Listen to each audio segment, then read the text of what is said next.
Welcome back. Before we get started, make sure to subscribe to Retail Horror Stories. Hit the like button and drop a comment with where you're watching from and what time it is for you. That way, YouTube knows to keep showing you more stories like this. Now, let's begin.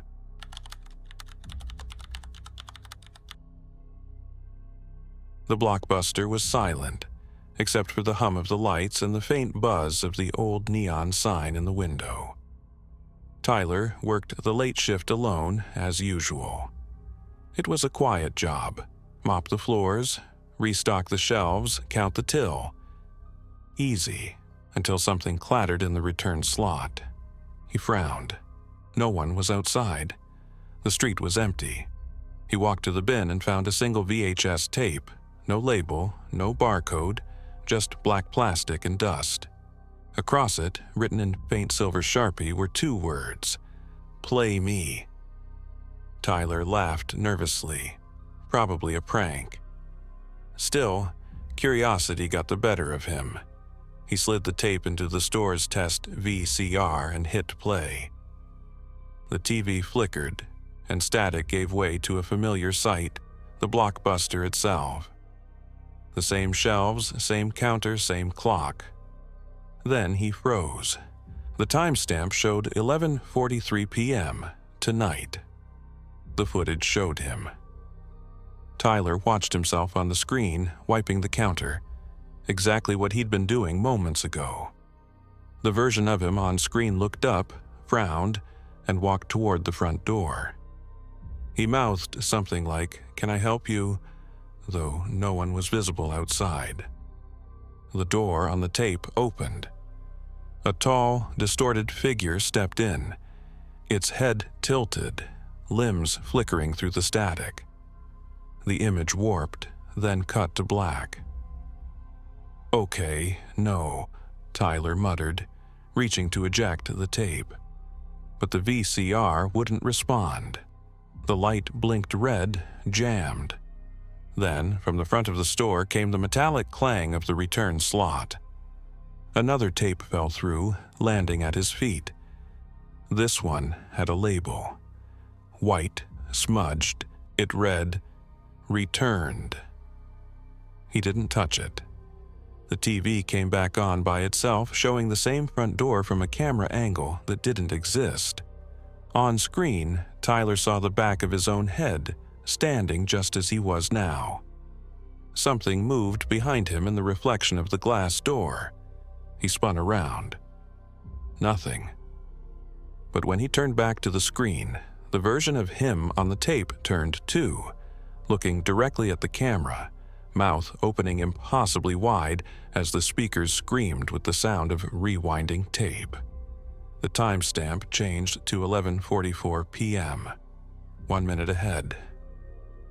Tyler grabbed his phone and flashlight, panic rising. The lights flickered, then went out completely. The hum of electricity died, leaving only silence and his own shaky breathing. Something rattled inside the return bin again. Slow. Deliberate. He backed toward the exit, fumbling for his keys, but the handle wouldn't move, locked from the outside. In the dark, one of the monitors flickered to life. The footage showed the store again, but aged, shelves rotted, carpet blackened, years of dust coating everything.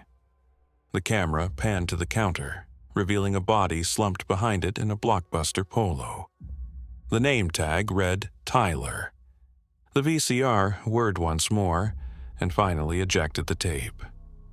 Across the cassette's front, scratched deep into the plastic, were two final words: "Please rewind." When police found the store the next morning, the lights were off, the doors locked, and the power cut hours earlier. On the counter sat a single tape labeled "Returned." The footage ran for exactly 1 minute, showing the empty store at 11:43 p.m.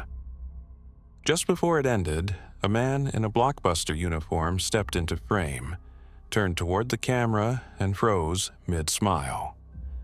The screen went black.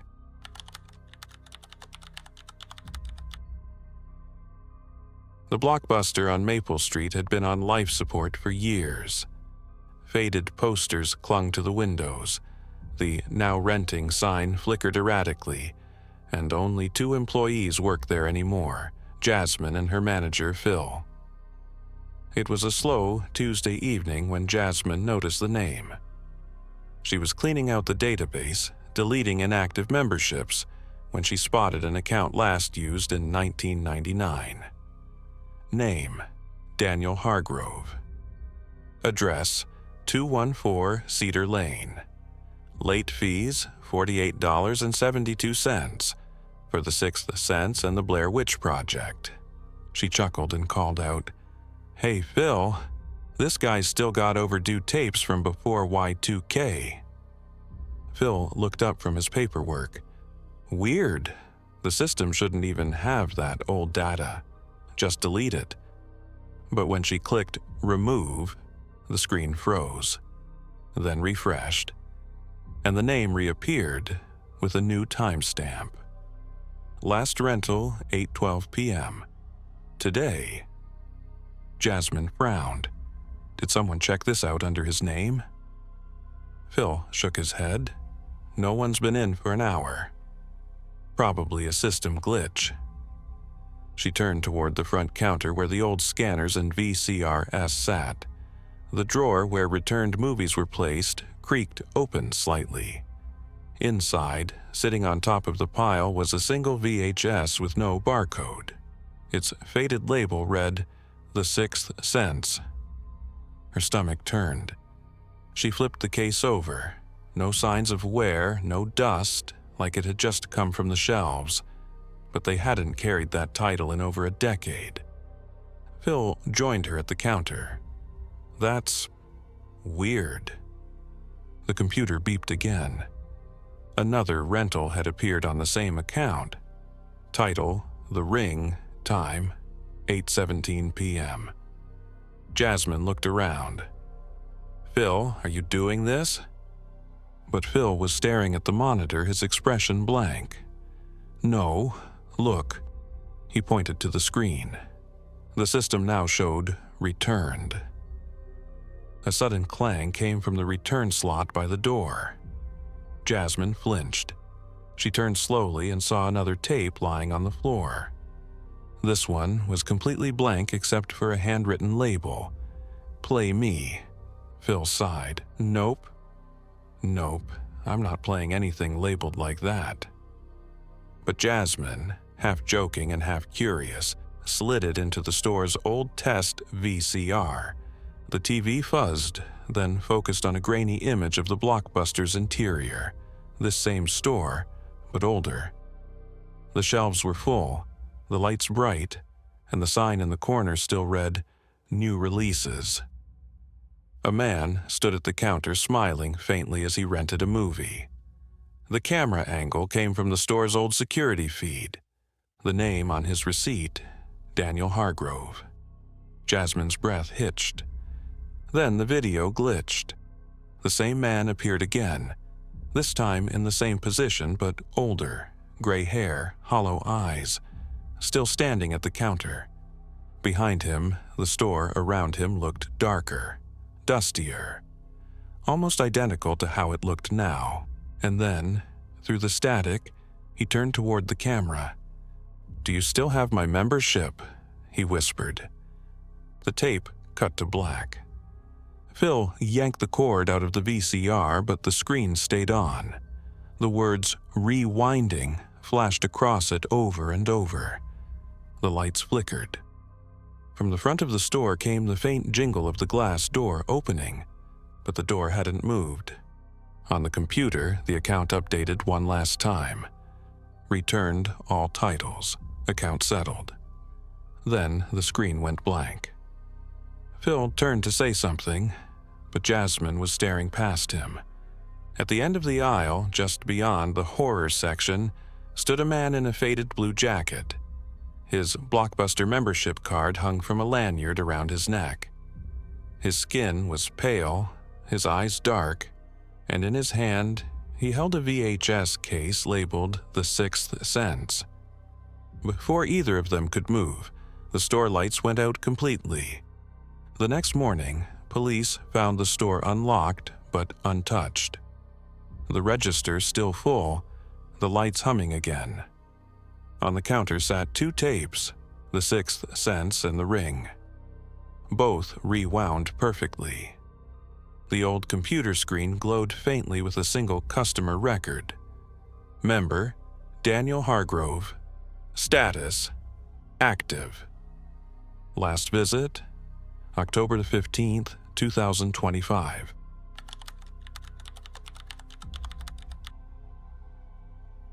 When Blockbuster announced it was closing for good, the employees at the small-town branch were told to pack everything up. Tapes, posters, even the old CRT TVs. Most of it was junk, but in the back room, behind the empty candy racks, Tyler found a cardboard box marked in fading blue marker. From store number 218, employee picks. He cracked it open. Inside were a dozen old VHS tapes, each with a yellow Blockbuster sticker and a name written in black marker. Sarah, Mike, Julie. He smiled. Every store had that one shelf labeled employee picks. But one tape sat apart from the others, wrapped in dust and sealed with clear tape. The sticker on it was different, bright red, with one phrase written in shaky letters, "Do Not Shelve." Tyler called out to his manager, but the guy was already gone, leaving him to finish cleanup alone. He turned the tape over. No title, no barcode. Just the word "confidential" carved faintly into the edge. He should have thrown it away, but curiosity always wins. He peeled the tape open, slid it into the old TV VCR combo and pressed play. Static filled the screen, followed by a faint humming sound. Then an image. Blockbuster's familiar blue carpet, the aisles neatly lined. But something was off. The footage looked old, maybe from the 90s. The camera was handheld, moving slowly through the store like someone filming a walkthrough. The same layout, same lighting, but the aisles were darker, the movie covers blank, their labels peeled off. Then, a voice whispered just above the static, "Employee picks, aisle 3. Tyler glanced toward aisle 3. The sign was still hanging crooked above it. On the screen, the camera turned that same corner, and the shelves there were filled completely with identical tapes. Each one had the red label. The person holding the camera picked one up. The name written on it was Tyler. He froze. He pressed pause, but the footage kept playing. On screen, the camera panned toward the front counter. Behind it, the lights flickered, and there, standing under the "Thank you for visiting" banner, was a man who looked just like him. Same Blockbuster polo, same haircut, same smirk. The figure lifted a hand and waved directly into the camera. Then, in the real store, the lights flickered. The TV buzzed louder. The tape was rewinding itself. Tyler hit stop, but the button stuck. The machine whirred, clicking rapidly, the screen flashing frame by frame, like the tape was showing everything backward in fast motion. Images sped by. Faces of people smiling at the counter, customers browsing, employees laughing. Then the scenes shifted. The laughter turned to screaming. The lights on screen dimmed, and behind each smiling employee a shadow appeared, tall, thin, distorted. The footage slowed suddenly, landing on a single frame, the front counter again. Behind it, Tyler's doppelganger stood perfectly still, holding a tape toward the camera. On the label, written in the same shaky handwriting, were the words, "Do Not Shelve." The screen flickered violently and went black. The VCR whined, then ejected the tape with a pop. Tyler stepped closer. The case was warm. He glanced at the label. It had changed. Now it read, "Now playing." The store went completely silent. From aisle 3 came the faint sound of something falling, a plastic clatter, then another. He slowly turned his head. One by one, tapes began sliding off the shelves, hitting the floor in soft, dull thuds. Then, from the back of the aisle, a voice whispered, "Employee pick, Tyler." He bolted for the door, but the lights above the exit cut out first, plunging the front of the store into darkness. The TV turned itself back on. The footage now showed the store exactly as it was, empty, half-packed, and lit only by flickering blue light. In the center of the frame, standing perfectly still, was Tyler. He was staring at the TV, watching himself. His reflection smiled. The next morning, the manager unlocked the doors and found the store quiet. The shelves cleared, the box from store number 218 missing. The TV was still on, displaying the paused image of the store. On the counter sat one tape. Its label read, "Employee picks, Tyler," and beneath that, written in smaller letters, "Now available."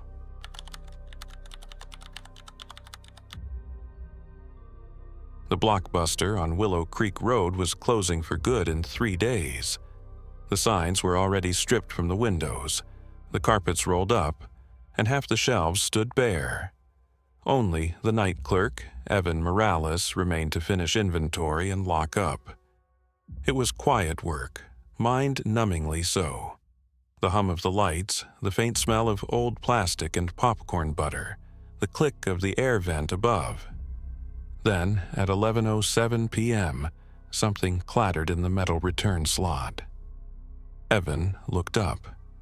The door was locked, and the street outside was dark. Still, another clang, then another. He walked toward the slot, muttering, "We're not even open anymore." Inside the bin were 3 VHS tapes stacked neatly. All of them had the old Blockbuster stickers, yellowed with age. Their labels read, 1. The Fog. 2. The Others. 3. Come In. Evan frowned. That last one didn't ring a bell. He hadn't seen it on the closing inventory list. He took the tapes to the counter and slid "Come In" into the VCR. The TV flickered, showing grainy black and white footage of the store itself. The camera angle was from the security feed by the front door. The timestamp, 11:08 p.m., live. The footage showed the door he was standing next to, and the return slot opening and closing by itself. Then, on the screen, a shadow passed across the glass door. Someone was standing outside. Evan turned toward the entrance, but the street was empty. No one there. He turned back to the monitor. The figure was still visible on the tape, tall, motionless, watching through the glass. He hit pause. The phone on the counter rang once, then twice. He hesitated before answering. "Blockbuster, a closing soon?" A voice whispered through static, "You forgot to rewind." The line went dead. Evan hung up slowly, staring at the silent phone. The VCR beeped. The tape had ejected on its own. The cassette was hot to the touch. Across the front, fresh handwriting had appeared. Dark ink pressed into the plastic. "Return accepted." He backed away, heart hammering. The lights above him flickered. From the return bin came another metallic scrape. This time, it didn't sound like a tape dropping. It sounded like fingers brushing the inside. He swallowed hard and stepped toward it. "Hello?" Silence. Then, something slid out. A single Blockbuster membership card. It fluttered to the floor, landing face up. the name printed on it, Evan Morales. His blood ran cold. That's not… What the hell? He grabbed his jacket and keys, ready to bolt, when the store's intercom crackled to life. A distorted voice spoke softly. "Please return your rentals before leaving." Every light in the store went out. The TV snapped back on, showing the counter from another camera angle, one that hadn't worked in years. On screen, Evan watched himself standing exactly where he was now. Then, behind him in the footage, the return bin opened, and a long, pale arm reached out, placing something gently on the floor. Evan turned. There was nothing there. He looked back at the TV. The on-screen version of him bent down to pick something up. The camera zoomed in automatically, as if whoever was filming wanted him to see. It was another VHS tape. The label read, "Last Return." And in the reflection of the TV glass, standing just behind his real shoulder, was someone smiling. The next morning, when the regional manager arrived to collect the store keys, the door was still locked from the inside. The lights were on, the register untouched. On the counter sat 4 tapes. The Fog, the others, Come In, Last Return. The security footage ended at 11:44 p.m., showing the front door opening by itself. No one left, just a final flicker of static and a voice whispering through the speakers. All rentals returned.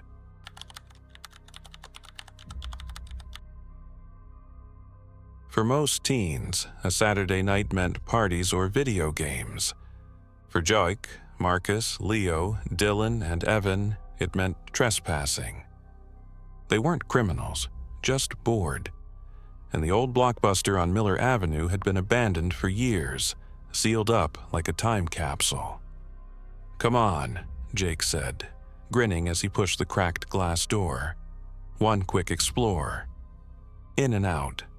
Marcus held up his phone, recording. "If this goes viral, we're legends."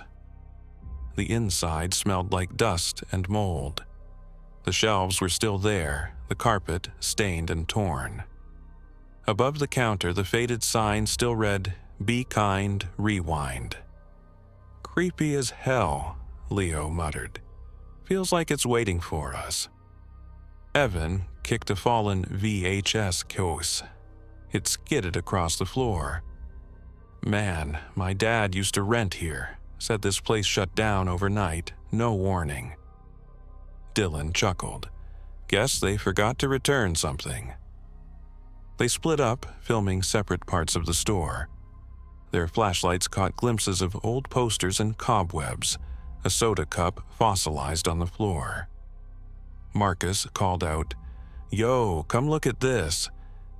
Behind the counter was a metal return bin, the kind people used to drop movies into. The slot creaked open when he touched it. Inside sat a single tape, perfectly clean. Its label read, "Now Playing." Jake laughed. "Someone's trying way too hard to be spooky." "Let's play it," Marcus said. "It's perfect for the video." They found an old TV VCR combo in the corner, still plugged in. When Jake pressed the power button, it came to life with a flicker and faint hum. He slid the tape in. Static filled the screen, then an image appeared. It showed the same Blockbuster, same layout, same lighting. And the 5 of them, standing exactly where they were. "Wait," Dylan said. "That's us." Leo leaned closer. "No, it's not. Look at the timestamp." The corner of the screen read 12:19 a.m. 5 minutes from now. On screen, the 5 boys were laughing, walking toward the aisles. Then, behind them, a tall shape emerged, wearing a torn Blockbuster uniform. His face was blurred, body twitching like bad VHS tracking. Marcus laughed nervously. Okay, it's edited. Someone made this, but none of them had internet service. None of them had uploaded anything. Then the on-screen version of Jake turned to the camera and whispered something. The audio crackled, but they all heard it. Please return. The screen went black. The power cut out. Their flashlights flickered one by one. Evan swore under his breath. Let's go. Now. But when they turned, the entrance was gone. A solid wall where the door had been. The aisles seemed closer now, narrower. Marcus swung his light toward the counter. The return bin was shaking. Something inside it moved, scraping metal. Then a VHS slid out and landed at his feet. Overdue, the label read. Jake picked it up and froze. His own reflection stared back from the glossy plastic, only wrong. The reflection smiled wider than humanly possible. The sound of rewinding tape filled the air. Fast, mechanical, sharp. Run! Leo shouted. They bolted through the aisles, tripping over fallen shelves. But no matter which way they turned, they ended up back at the counter. The TV flickered on again. Now the footage showed the store empty, except for the 5 boys standing perfectly still in front of the screen, blank expressions frozen in place. The camera slowly zoomed in on each of their faces. Then the lights in the store began to go out, one by one. When the police entered the building the next morning, the door was chained shut from the inside. There was no sign of forced entry. On the counter sat an old VHS tape, still warm. Its label read, Blockbuster, 5 boys returned. Status, rewound.